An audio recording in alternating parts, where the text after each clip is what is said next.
Hey, how's it going, everyone? Happy WandaVision Friday, guys. We're back here again on the FilmSpeak channel talking about WandaVision as we do every single Friday. I'm, of course, your host, Griffin Schiller, and here at FilmSpeak, we like to say that this is the place where we like to continue the conversation after the credits. And so if this is your first time checking out the video, join us in that conversation, either in the chat live or, if you're watching this on the replay, you can jump down to the comments section and let's talk about WandaVision Episode 6, because we're getting down to the wire here. We are technically entering the third act of the season. So, needless to say, stuff is getting crazy. And we finally get the Halloween episode that a lot of us have been looking forward to. A lot to break down here, but I don't do these alone. I am joined by Elliott from Movie Files. Elliott, how's it going, man? Hey, man, it's Friday, so it's going good for me, man. We got another episode of WandaVision to break down, and the all-new Halloween Spooktacular. Yeah. The show had some creepy, thrilling moments and some really big reveals, man. But I'm just so impressed by this show. It was able to give us little by little answers from previous weeks, but then also just dump like a load of stuff on us every single week. And I hate seeing that. Please stand by. I just want more. Dude, of the it's episode, the worst. I know. It's like, because it's oh man. I was talking to a friend about this last night after it ended, after the show aired, and I was like, I am so mad because I hate having to wait the week because I'm so used to just being able to binge content, but like also I like it because it truly is like it's event television, like, harkening back to like Game of Thrones, or like, I don't know if you ever watched 24 when that was on TV, but that was like Monday nights. Bauer, yeah, dude, Jack Bauer Monday nights. That was event television. Stuff like that. And this is just, I like that we're sort of going back to that like mentality. My biggest thing is I wish the episodes were longer than 30 minutes, because I feel like the episode just starts to hit its stride and then we get the police stand by and I'm like, fuck. Like, you kidding me? I wonder is the brilliance of this show in regards to rewatchability, because I've spoken to some people that said they don't really, looking at the second half, as you just mentioned, and going to the third act, some people are just like, oh, the first two episodes don't really live up to where we're at now. But watching all this, the 9 episodes, when it's all available, I think you just spoke on the first act, second act, third act. We can watch this as a 4-hour, 5-hour movie. I think we might even grow more appreciation for what we see it all at its its core of its story. So not only is it great week to week, but once we get to see it all in its 9 episodes of full glory, it might be just as better that that kind of binge watch once it's all available. Yeah, I think that's a great point there. I think just in terms of rewatchability, I think is going to be a big component of this show. Going in and like dissecting it and finding all the Easter eggs and figuring out, okay, was this telegraphed earlier in the show or was it not? And so I mean that's a big thing. I again, when I was talking to my friend last night about the episode, I was like, we were both like acknowledging the fact that it's been a very long time since I've been this invested and into just like the theories and the possible outcomes that this show has to offer, and it's really nice because everyone's in on it. It's a giant like party, like community and everything like that. And that's just the beauty of the MCU, and like being able to take that to television. It speaks to Kevin Feige, 23 films, 13 years in the making, man. This is something that they've earned, is our attention. Yeah. And they have it, man. And again, we spoke about it a couple weeks ago, but that year off of Marvel was a blessing in disguise. We not only were itching for some new content, but they were giving us great content and not just throwing stuff at the wall, hoping we can just be okay with this filler before we get Black Widow, Eternals. Like, no, this is great television. This is great cinematic television. And I'm just really excited for this phase of Marvel. If they continue to give us stuff like WandaVision, can't wait for Loki, can't wait for Falcon Winter Soldier. And phase 4 is looking to be maybe the best phase of the MCU so far, man. We'll see. Yeah, for sure. But let's get into this episode number 6. Again, guys, be sure to jump down to the comment section and let us know your thoughts and theories. What do you got cooking up in that head of yours? This episode was really interesting because I think it sort of like ruled out a couple possibilities, but it also like there was some that like the involvement of Nightmare and Mephisto that I think are looking less likely now, but they could kind of like come back around and be like, oh, well, maybe there's something going on there. But I think the best thing about this episode is that it continues to show that for as much as we think we know, we really don't know all that much. And I love when TV throws you for a loop like that. But yeah, guys, go ahead, jump down in the comment section. But Elliott, starting with you, what were your overall thoughts of this episode? And where does it sort of rank for you among the rest of the season? So I've only seen it once, and I plan on revisiting it, a bunch of times over the weekend. I would say this is probably below last week's episode, because I thought last week was just so perfect of not only being in Westview, but then the stuff that we got outside of Westview and all the information we learned. I thought that this episode didn't really have the most time with our trio, our new favorite trio of Wu and Rambo and Darcy. But, all the stuff that we got in Westview was probably some of the best stuff we've gotten so far in regards to the chemistry between Evan Peters, how he is just able to slide right into the MCU like it's just a piece of cake. I mean, I'm a big Evan Peters fan, and all the stuff that we got with him and Wanda. The multiverse memories or lack of memories of how they interpreted their childhood, him being in on what's going on. Hey, Wanda, I'm really impressed. How did you end up hiding the kids? And all the different conversations they have.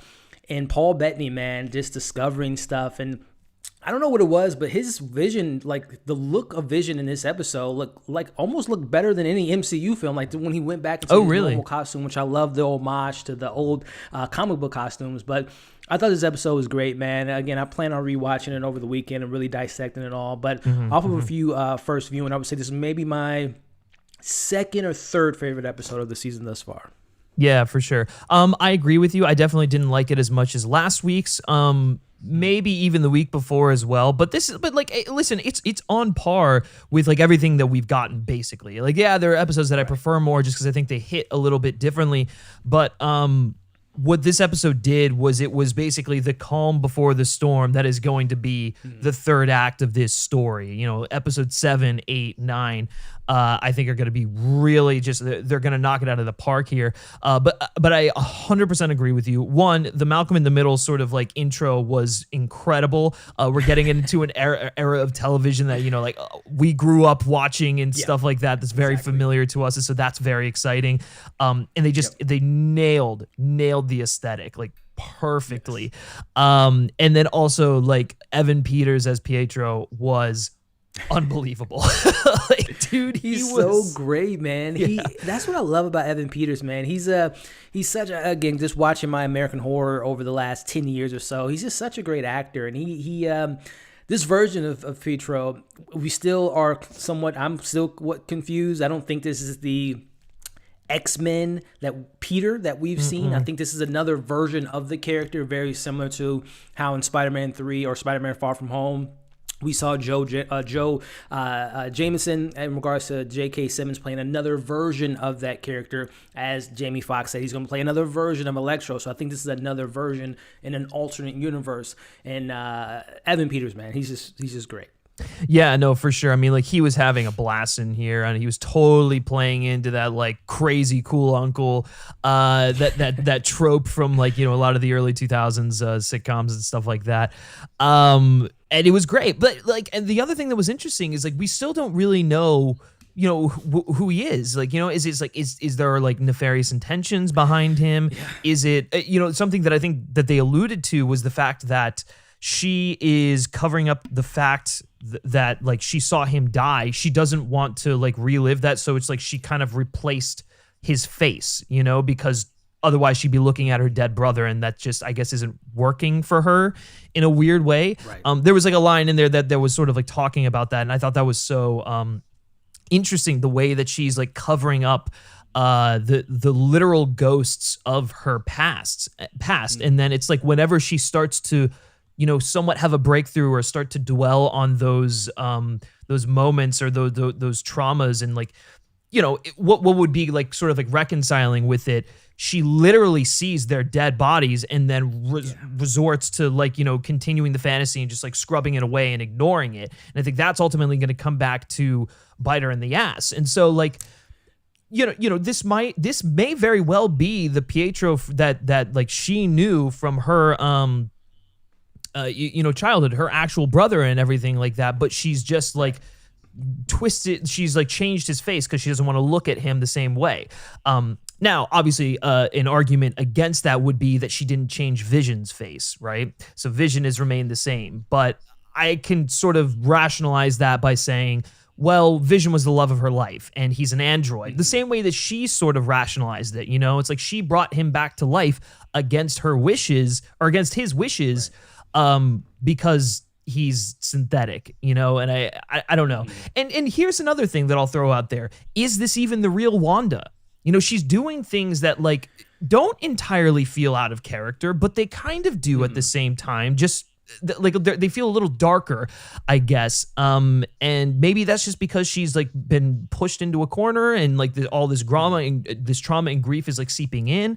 Or maybe it's like, some other like, puppet master controlling the whole thing. Like obviously the Mephistos and the nightmares and everything have been brought up or whatever. So maybe something like that. And like the real Wanda is being held hostage or something. And that's when we go into Multiverse of Madness, they have to like rescue Wanda or something like that. I don't know, just sort of like ideas that I was like throwing out and speculating about when I was watching this.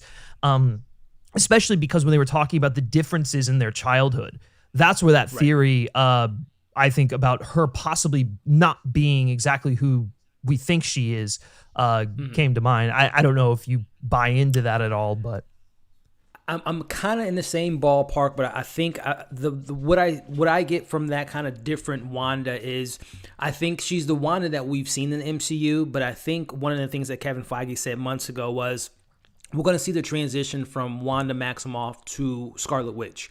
So I think it's kind of an inner battle of, we're talking X-Men, Jean Grey and the Dark Phoenix. We're seeing her battling her inner self. She's in her head. She's dealing with grief. She's processing this information. Again, we talked about it last week. These characters that we've gotten with WandaVision are misunderstood. Think of when we first met Wanda. She was a villain. She was but in her perspective, she was just going against Tony Stark, who killed her parents. She was going against the Avengers, who were responsible for Sokovia and all that different stuff that we have in that timeline. Look at Vision. He was created by a villain, Ultron, whose intentions were to put himself in there to be this super robotic world destroyer. But now he's an Avenger. So again, I think we're seeing these misunderstood characters being kind of accepting the monster, which was a big theme in Age of Ultron, the monster side of these heroes. And I think we're just seeing the switch of the Wanda Maximoff, who at one point was a hero. She had a family. She had Vision. She had the Avengers. But now, in the last 5 years, she's lost Vision. She's lost half of the Avengers. And now she's transitioning to something that might be a little bit more darker, more sinister, that may have always been there in the Scarlet Witch. Yeah, I think that's definitely more likely than like her not exactly being who we think she is. Just because I feel like if that's the case, if like it's not actually Wanda, then it completely undercuts all of the grief and the trauma and like her having to reconcile with that. And I don't think that they would make a show based around that entire idea if she was not going to necessarily be who we think she is. Which sort of leads me to the thing that I'm really loving about this show, and the thing that I hope they carry through the entire way, which is Wanda is the antagonist of this entire series. Like, it's, at least as far as we know, I mean, granted, we have 3 episodes left, and there could be like, a Mephisto or a Nightmare or whoever who comes in and is like, man, it was me, but like, and there's a way they could do that and still have all of the grief and trauma exploration work. But what I love is that they are unafraid to show this character having a dark side, because she is the Scarlet Witch, right? Like, she was a villain, now she's a hero, and now she's sort of like going back to her villain roots because she's thinking out of self-interest and like the stuff that that was ripped from her, during the time when she was with the Avengers and everything like that. And it's like the world has not given her anything, so why should she give stuff back to the world?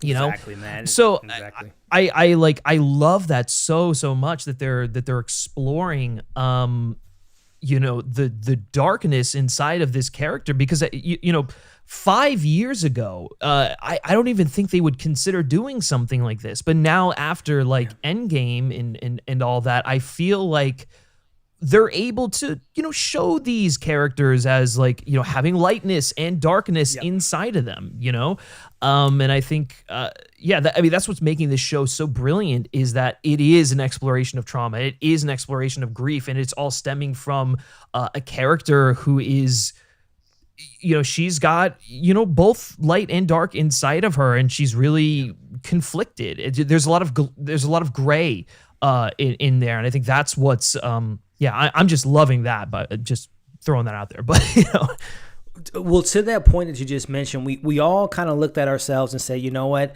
Endgame, what do you do now? How do you possibly top that? And you don't go necessarily bigger. You don't have to go Galactus. You don't have to go intergalactic, world-ending things. You start at the ground level, and that is what we're getting with this show. You dive into what is Wanda's mindset after all these events. Same with Vision, same with these other surrounding characters, leading into the other half of Phase 4. And that's what I think is the beauty of what Kevin Feige is doing. They, like I said, you get a home run, you win a championship. You got to start in the offseason. You got to do the signings. You got to maybe bring in a new coach. You got to do all this different stuff. And we're seeing them do that. And they're building, again, from a ground level, a more character-driven, smaller and insular type of stories, building to the big, the Avengers 5 or whatever the case may be. But right now, we're learning these characters, spending more time with these characters that I've loved in the past, but I love them even more because I'm now getting a different side of these characters, seeing the first 2 episodes of Wanda and Vision being happy. We really only spent like 5 seconds of them being happy in Infinity War, but we get to see them as a couple, have kids, but now we're seeing that other side of Scarlet Witch's mindset, the grieving process, the tragedy she's went through. So I'm loving that we go from all this Thanos, snap, the blip. Yeah. Now let's talk about these characters. Where are they? Where their mental state after this big event? So I'm loving it, man. Yeah, no, 100%. I see some of you guys in the chat are asking about why did they skip the 90s and stuff like that. I'm gonna say I think they might go back to it in like the next episode or something like that, because it's almost sort of like they went to the aughts, the early 2000s and stuff like that, and they skipped over the 90s, and now because like Wanda's fantasy is like crashing down on her and she's like expanding and sort of like losing control, it might be like another instance where she's going back into the past in order to find refuge and safety and stuff like that. And so maybe next week they do go into the 90s and they do like a Full House episode, or they don't. Maybe. I mean, and also too, keep in mind these TV shows, some of them were like later half, like late 80s. Like last week's episode, Growing Pains ran to the late 80s. Family Matters was in the 90s. What we get with Full House. So I think even with Malcolm in the Middle, if I'm not mistaken, it was like literally in 2000. So it was like late 1999 into 2000. So there's still like, and also too, just for example, we see the car that Agnes is driving. It's a 90s Volkswagen. So like they're still playing into the 90s into the 2000s. So I think there's like an amalgamation, kind of a homage to the 90s entering in 2000s. I think next week we'll probably go into The Office and a little bit of Modern Family. So there's still some 90s references that we got within this episode for sure. Yeah, that's a good point. I think because there is a lot of overlap in like late 80s and 90s sitcoms, it's not like they could really change it up a whole lot. Like they can't do an homage to every single sitcom that was like massive. And I think the beginning of last week's episode, the sort of like, them with the kids and a lot of stuff, that was very like Full House reminiscent. Right.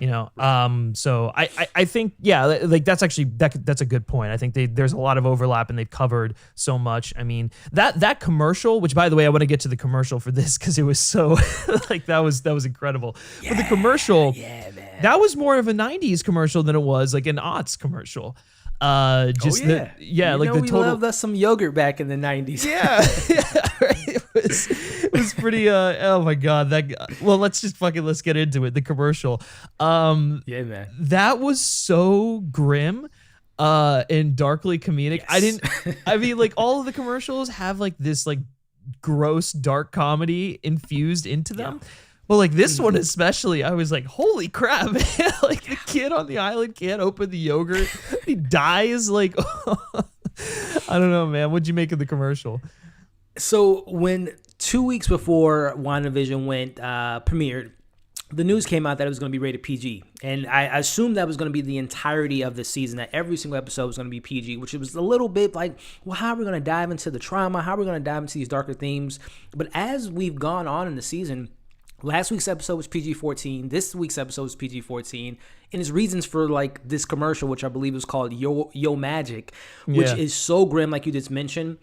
I am to assume, again, we talked about the Puppet Master, Mephisto, Nightmare, which I still think they're battling for Wanda's soul, or battling for the soul of her children and using them to their advantage, because Mephisto is someone that manipulates situations. He makes deals. You gotta give him a soul for, whatever deal you want to make. And the same can be said about Nightmare.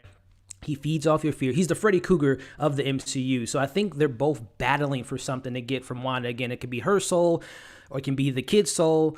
It can be Vision, who knows? But that shark, man, I think that says a lot about who this big bad is, because that shark says he feeds off of your magic. And if we notice, the scene before that was when Vision comes across the people that were just like glitching out.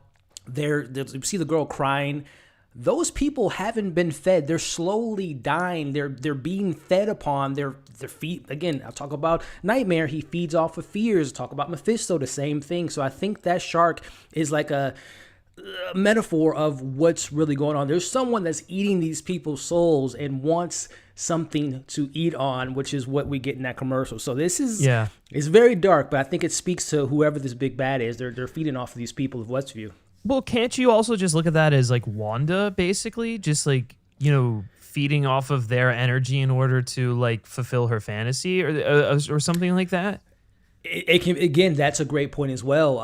That, like you just mentioned, and also the fact that I love that Marvel's now embracing magic, because for the longest time they never really looked at Wanda's powers as magical things. They just referred it to as like her having the powers for the Mind Stone. So yeah, I think it's a little bit of both ways. Again, it's all about perspective. It is Wanda. In her eyes, she's just keeping her little town together. But the further she's away from the town, especially about Elliott Street, those people, like I said, are dying. As we see, the little kid in that claymation is dying and not being fed. So it speaks to, again, Wanda doesn't know that. Yeah. She doesn't know what the effects of these people, that they're slowly dying, which we'll talk about Herb. I don't know if Herb is someone that we think is dead or alive, especially with his Frankenstein costume. But yeah, I think that commercials really speaks to, again, someone's feeding off of energy, someone's feeding off of magic for their own good deeds. Again, that could be Nightmare, that could be Mephisto, that could be Wanda. So many possibilities, man. Yeah, for sure. I want to go back to that in a second, but we did get a super chat here from Michael, and I really want to thank you so much, Stu, for the super chat. Really appreciate it. He says, the commercial was so creepy. Love you guys. Keep up the great work. Thanks. I really, really appreciate that. Yeah, that commercial was very creepy, to say the least. It's a Halloween episode, man. Yeah, they gave us some great thrills in this Halloween episode. It was so great. Yeah, no, for sure.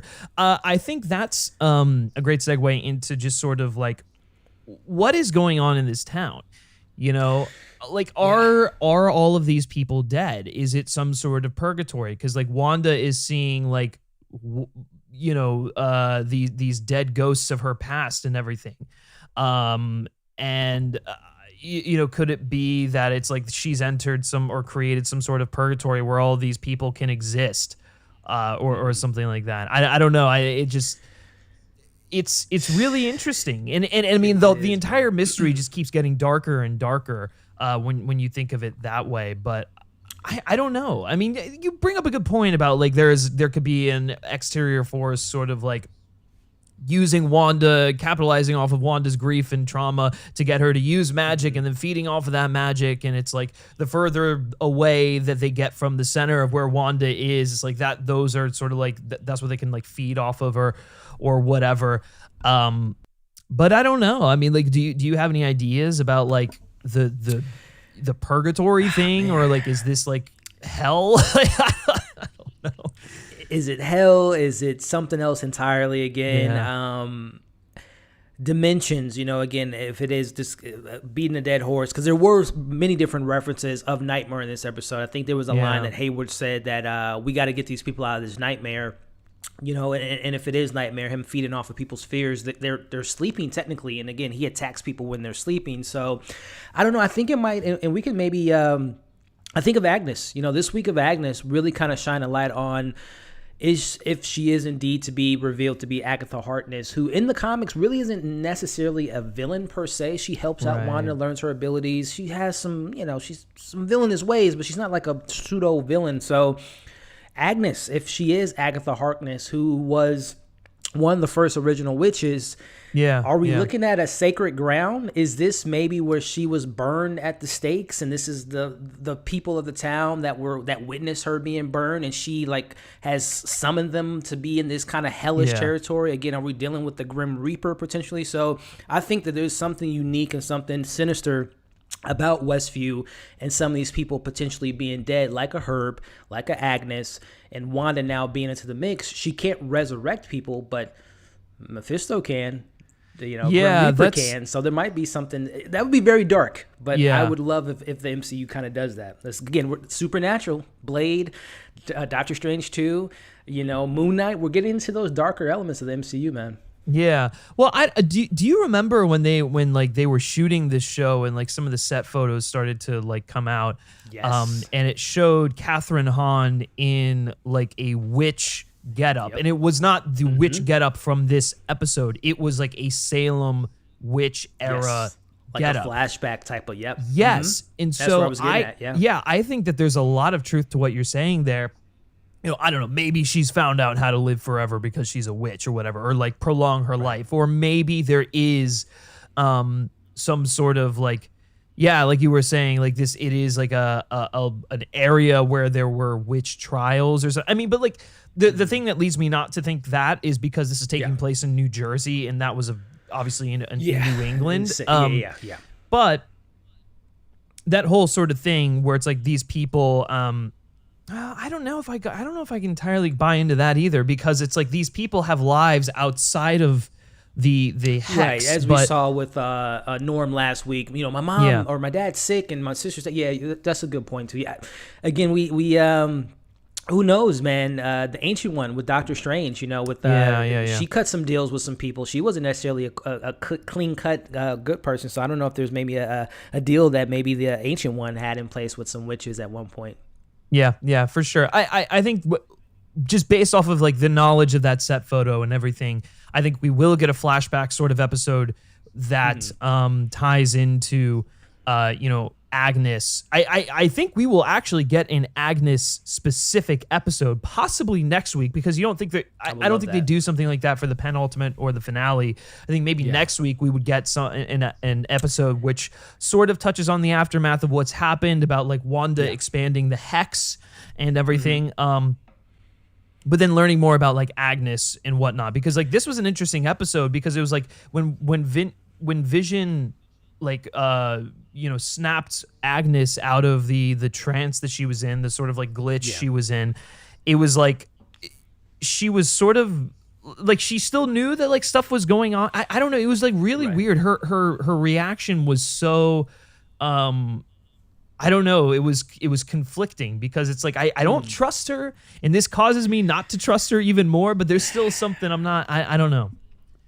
It's something to be said too that I don't think it's a coincidence that we haven't seen Miss Dottie in about 2 or 3 episodes. What is Dottie been up to? That's a good point. Yeah. Is she working overtime because Vision's getting all he's realizing things? Was she the one that pulled Pietro out of another multiverse? I mean, Dottie is someone that I've been missing these last few weeks. I hope that we get to catch up with her in the next coming weeks. Well, I think she either next week or one of the next upcoming ones. I think she will be in next week's episode because there was that still that like was cutting released. Grass or I've heard like cutting grass or something. Yeah, exactly. And there's something. There's something going on with her character. I don't know if it's going to be like if she's someone else or if she's behind the whole thing or whatever. But like, there is. There's definitely something going on with Dottie, and there's a reason why we haven't seen her, and I think we will see her. In a future week or something like that. But what about the kids? Like the whole town now being populated by kids, and then Pietro, asking Wanda, it's like, where'd you get all these kids? It speaks to what Wanda's been doing these last few weeks. Every time she does a new sitcom, a new era, last week, Vision asked her, where are the kids? So very next week, we got some kids. And many different examples that in previous weeks where when Vision or someone else notices something's off, very first episode, when the Hart family says, why aren't you married? Why no kids? Following episodes, they get married. They have kids. So I think this is another way of Wanda being like, oh, got to add this to my, Sims life, and got to add this, like she's playing a live version Sims life, yeah. Yeah, she's like adding things that are trying to make it more perfect, try to make it more of a reality. So I think, I don't know where the kids were the last 4 weeks, but they're here now. As, again, Wanda, she can say, like, when she has that conversation with her brother, she's like, oh, you're not, because she knows this is wrong. She's very aware that what she's doing is wrong. And having, her brother kind of accept it was just kind of like, she can let loose, kind of let her hair down and talk about kind of the sinister nature. So again, wherever these kids were, they're now present. And we got a lot more people in Westview now. The population's got a little bit bigger because the hex has expanded, man. But yeah, whenever she needs something, she brings it. It shows her power, man. She's such a powerful being. Yeah, for sure. Ryan O'Toole here with the super chat. Thank you so much, man. Really appreciate it. Hayward gives me Alexander Pierce vibes. Hey guys. Yeah, actually, I don't know if I get Alexander Pierce vibes, but I definitely get like ulterior motives, right? Like he's actually that's a great thanks for that segue here, jumping off point here. Let's talk about Hayward, because obviously he is hiding something that the rest of the crew outside of the hex doesn't necessarily know. Monica, Jimmy, and Darcy, and Darcy discovers that he's like tracking Vision. My theory behind all of that is they're probably trying to find a way to recreate Ultron, right? Like that's sort of like what I got when I saw Vision in the S.W.O.R.D lab, and then Wanda like breaks him out and everything. They want their property back because they're trying to weaponize him or something like that. And so this obviously becomes the question that a lot of people are like, posing and whatnot. Is this going to be a case where like their like Vision is going to possibly transform into Ultron, or like what, like is there going to be some sort of Ultron connection here? Who knows? I think you're right on the money, man. I think seeing them dissect Vision the way that they did last week, which, by the way, again, I don't know if this is a nitpick thing, but, Vision is made out of vibranium, and vibranium isn't like the easiest thing to kind of tear through and rip through. So it makes me think that there is maybe someone else that's involved that has vibranium at their disposal that might have had it in their past. Again, whether it is someone from Hydra or someone with that type of abilities, or their own, supervillain that they might have behind the scenes, a la Ultron, who was made out of all vibranium.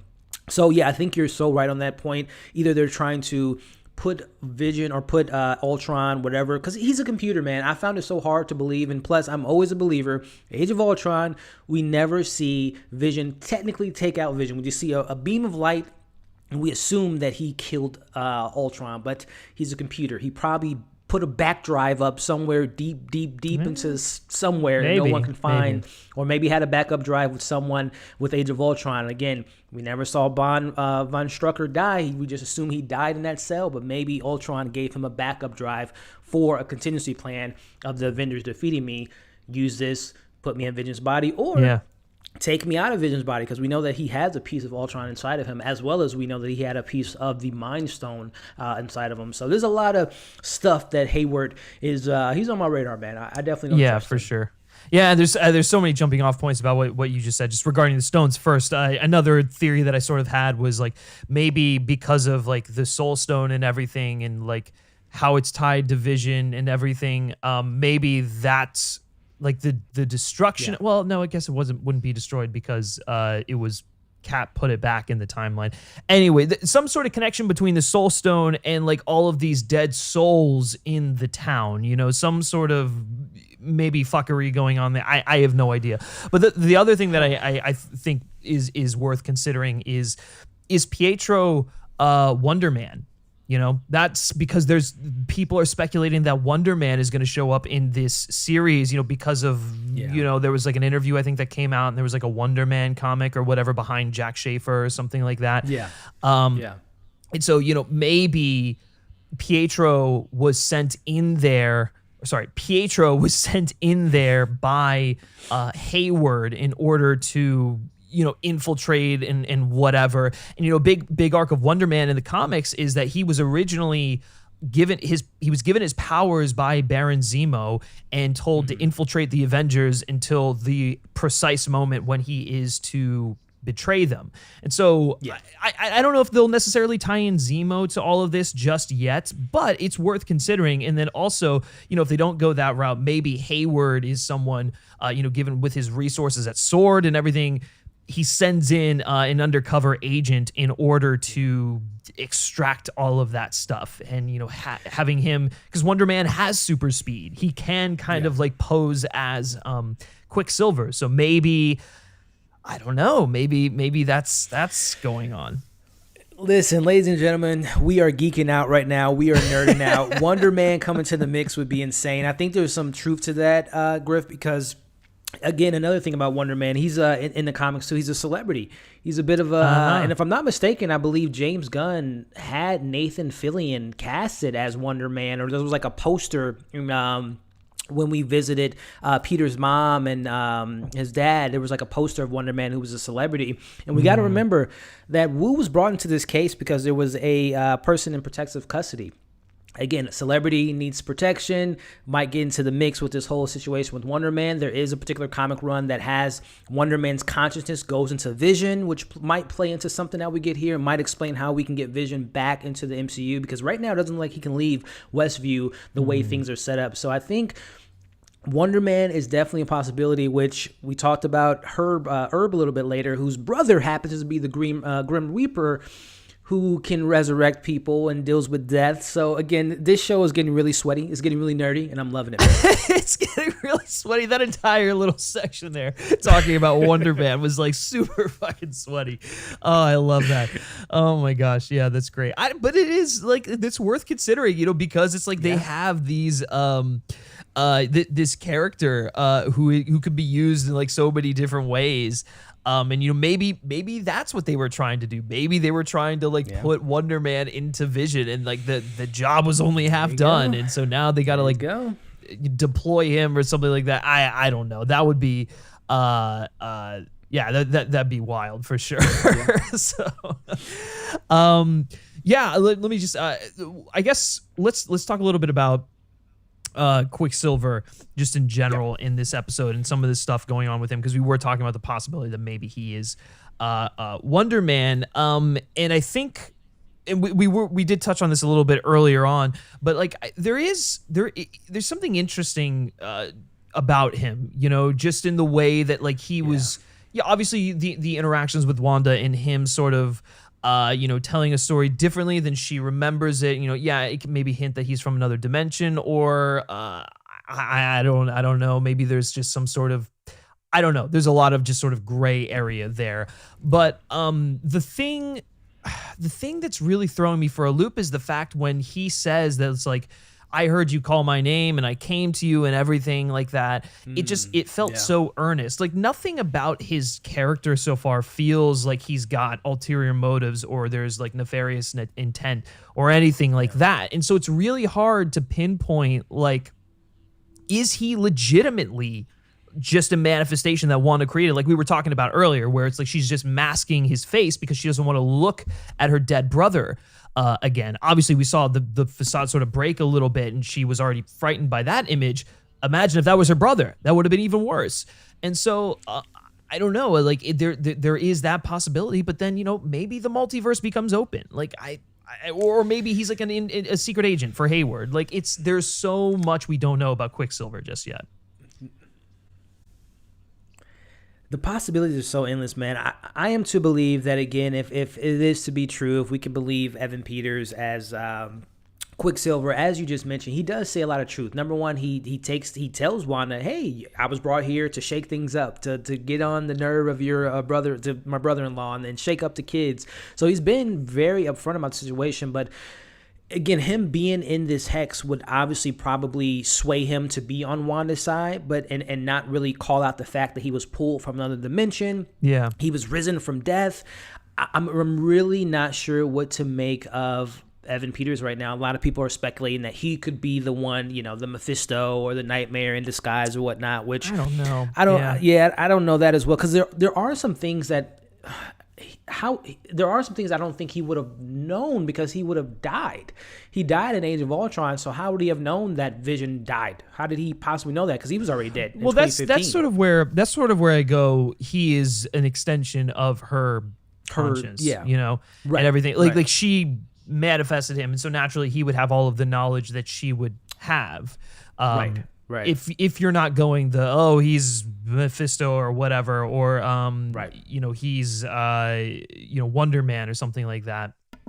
Right. I don't know, but there is sort of a lot of gray area, and I think in the coming, obviously we'll find out more in the coming weeks, but it's like so hard to speculate what it is, because I can't quite say that the multiverse is open, because I don't really believe that necessarily. I think, and this is sort of what I want to go into next, I think with Wanda expanding the Hex, it's more likely that she's introducing mutants into the mix than it is that she's opening up the multiverse per se, because here's the thing, with Monica Rambeau, when she was in there, we started to hear that her cells were being altered and whatever, and so she's obviously going to turn into I forget her superhero name, but Photon.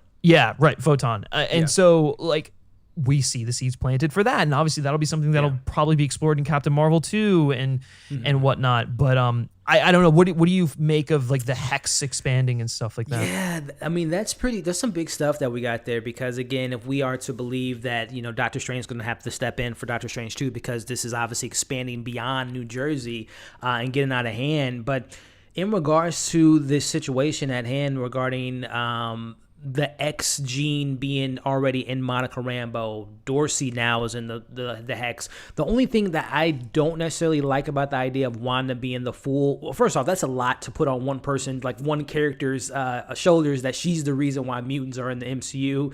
And if that is the case, then all the lore, all the history for Professor X, for Xavier being friends, having that development over 20 plus years and becoming enemies, we won't get that if she's now the mutants are now being introduced to the MCU. That all that lore will just be thrown out of the back door, and we'll be introduced to the X-Men for the first time, which I don't like that idea. So I think there has to be some type of, they've already existed in some universe. I don't know why they will come to our universe, like we live in to you. I don't know why they would come to I don't know why they would come to their universe unless there's a world destroyer like Galactus, and he ate up these planets, and they have to come over to another world to continue their life or their, all that stuff. But I don't know, man. It's going to be so tricky to see how they handle that. Again, I thought that November, if Eternals would have came out, we would have learned about the mutants, that there was some X gene, thousands of years ago, especially with someone like Apocalypse, and we're getting Kane the Conqueror who visits,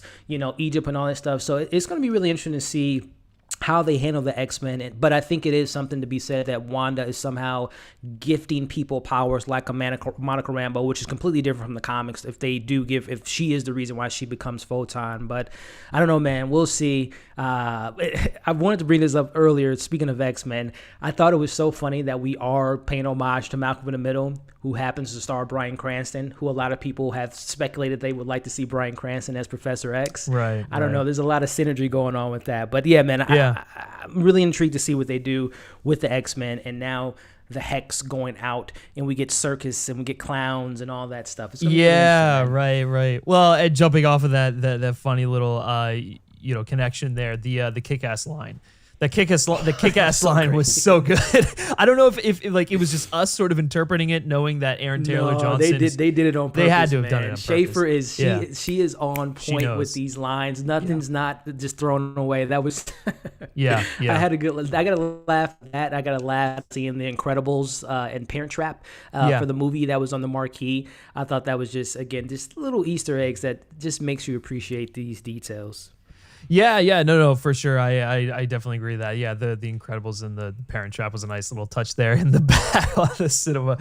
I like what you're saying about the X-Men, because I agree. It would be really hard to introduce them now and then not have all of that time with Charles and Magneto, sort of like in the entire history that kind of comes with them.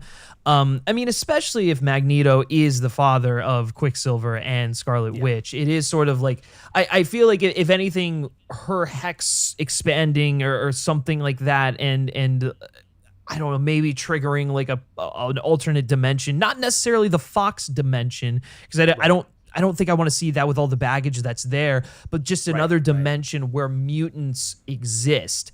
And like the worlds sort of collide, and I don't know, maybe that's how they come into the 616 or something like that. But it is interesting to think about. Or, well, here's the other thing.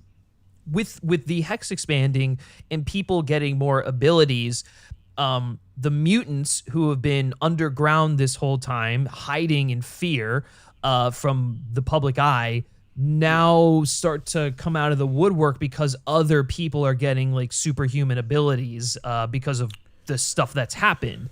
Maybe that's a potential way to introduce them in, or something like that.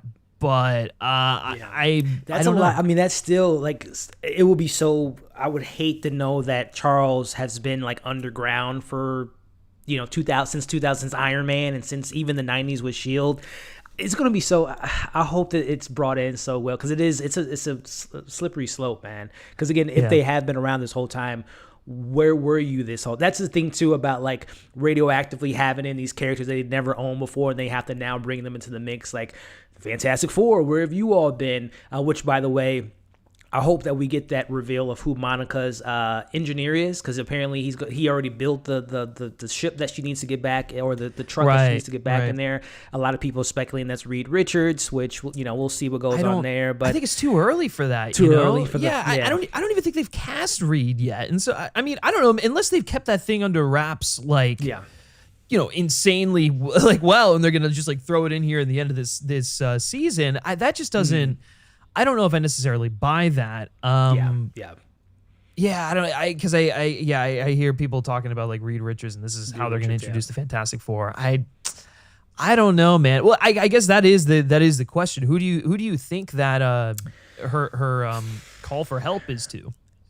I mean, for a while, you know, people brought up Riri Williams, which is Ironheart, which would be a great way to introduce her. But she did refer to the person as a him, so that kind of eliminates that. I also was thinking it was going to be her friend that she befriended in Captain Marvel, the girl that was Tomos' daughter. I would imagine that she was in S.W.O.R.D some way. But now, you know, it could be a brand new character. I mean, it might not be a character that we've met in the MCU before. It can be just someone new that can explore in Captain Marvel 2 and whatever the case may be. Because, man, I'm drawing a blank. I was thinking, you know, I would love to see, you know, Clint get in the mix. I would love to see Hawkeye try to calm her down. But, I don't know who else in the MCU has that engineer background. I'm just trying to literally just mowing over all the characters we've met in the past, and I can't think of anyone. It just someone who is like, because I think Scott Lang is an engineer, but the two of them I don't even know would have. And it wouldn't be Hank either. I don't think Hank. Well, I mean, Hank might. I don't think they're going to go necessarily that route. I think what you're saying, we as like fans of the comics and everything like to see like characters that we know from there pop in and like pluck these like, you know, either iconic or obscure figures and be like, oh, there it is. I don't think her call for help is necessarily going to be to someone important. I do think maybe that is how Doctor Strange gets involved, because I really do think that he's going to be like a big part. Like he's going to come in at the end here. It feels like something that has to be done. And I guess too, not to derail just kind of more theories in the mix, but I didn't think about it till just a couple weeks ago in regards to Spider-Man Far From Home takes place 8 months after Endgame. And this show takes place a couple weeks after Endgame. So again, like the aftermath of whatever happens to WandaVision isn't like a global scale scenario. I know that they mentioned it when Peter is like, "Where's Doctor Strange?" He's the character Marie Hill says that he's unavailable. But I'm just wondering if this is such a global, such a world-bending alternate reality situation. It didn't look that way in Far From Home, so it'll be really interesting to see how this show wraps up. Again, we might jump ahead of time. There might be like a huge time gap that we we didn't see in Far From Home. But I'm wondering how they're going to line all that timeline up. Yeah, that is an interesting point. I don't think that. I think what will happen is they'll most likely prevent this before it gets to a global scale, but it will probably be a significant It's over. Thing that happens. But here's the other thing. If this is taking place in New Jersey and Tom Holland's swinging around in New York for a little bit and then he goes on vacation, like how is he not going to know about this stuff? So there's a lot of interesting things to consider about that. But guys, before we start, one more thing I wanted to say too, in Spider-Man Far From Home, we've heard of multiverse in 2016 as Doctor Strange, but remember, Mysterio's whole get-up, his whole thing was, I come from another multiverse, and everyone was very accepting of that idea of a multiverse. So maybe the multiverse is already existing in the MCU by the time we get Far From Home, but they really don't address that because it's not that movie to do so. So maybe by the end of this, it is a alternate reality. There's different characters that might have popped in and out of different worlds by the time we get to Far From Home. So I don't know, man. This show just makes my brain melt. And I know, and that's the thing. It's like we could come into WandaVision each and every week and like throw theories at the wall and get really excited and have our minds blown. But that aside, this is a really compelling character story, and the show never loses sight of that. And so, yes, there are larger implications for the MCU, and this is going to be an incredible sort of like multiverse sort of story between this, Doctor Strange, and Spider-Man. But like this as just like an exploration of trauma and grief and how it has affected this one woman, I think is the real magic of this show. It's able to do all that stuff. I like what you did there. It wasn't intentional. I promise. It wasn't intentional. They're able to do all this incredible, like, larger MCU world building and connections and bringing characters that we love, but it is ultimately Wanda's story and hopefully a story that will lead to her coming out on the other side. All right. Whether or not that is this series or whether or not that's at the end of Doctor Strange 2, she will come out on the other side. All right, I believe.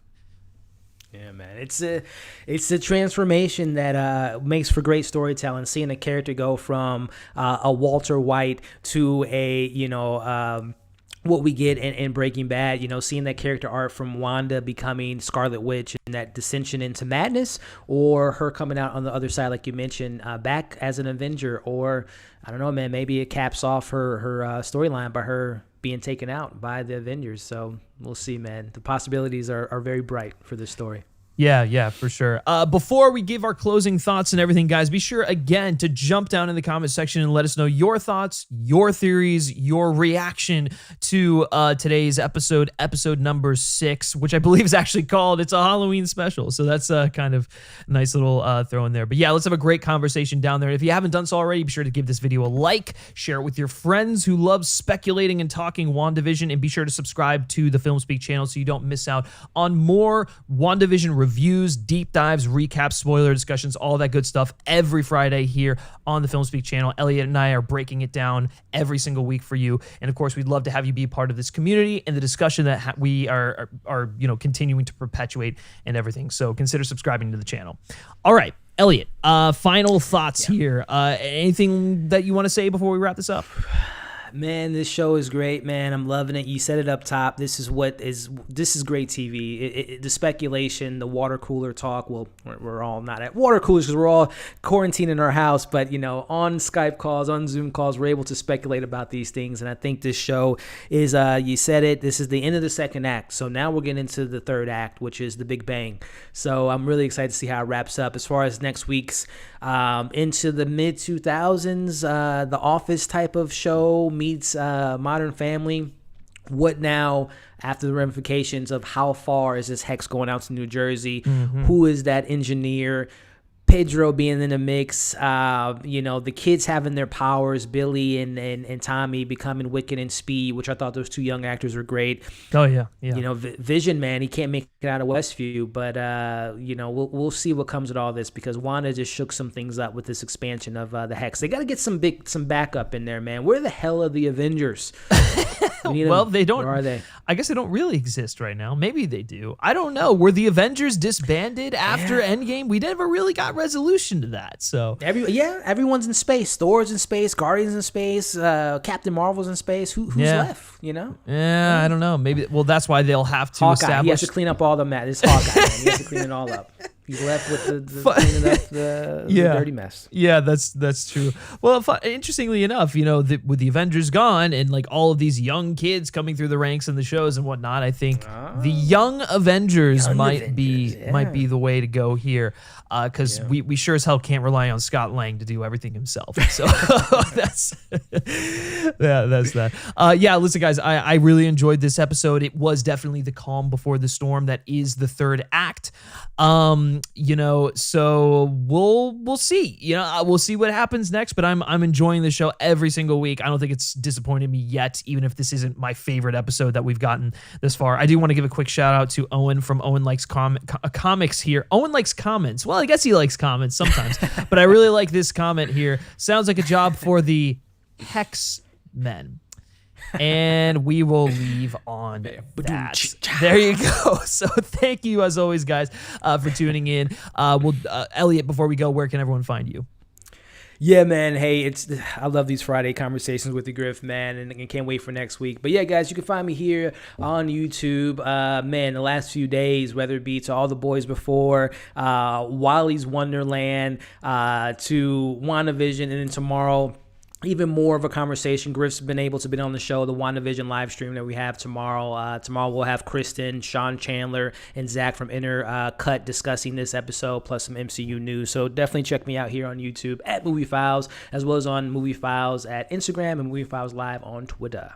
Yeah, definitely go check out his show tomorrow. They dig deep into the weeds and they touch on all things Marvel. So yeah, go head on over there and check out Elliott's show he's got going on. It's great stuff. But yeah, guys, if you haven't done so, you can like FilmSpeak on Facebook, follow us on Twitter, just search FilmSpeak. And then if you like me specifically and you like what I have to say, you can give me a follow on Twitter at Griff Schiller. All right. That's going to do it for this review and recap of WandaVision episode number 6. And we'll catch you back here for episode 7. But until then, take care.